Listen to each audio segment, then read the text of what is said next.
front of me is Realme 16 and today I would like to show you how you can manage vibration settings.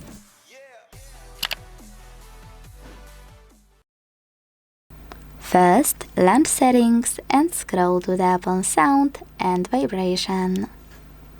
Then choose vibration at the top in the middle between ring and silent. And this way mute your device fully, leaving only vibrations.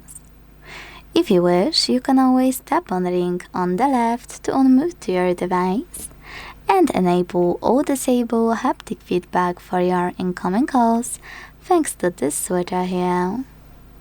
Now scroll, click on Haptics here and use this switcher next to System Haptics to enable or disable haptic feedback for system controls and interactions.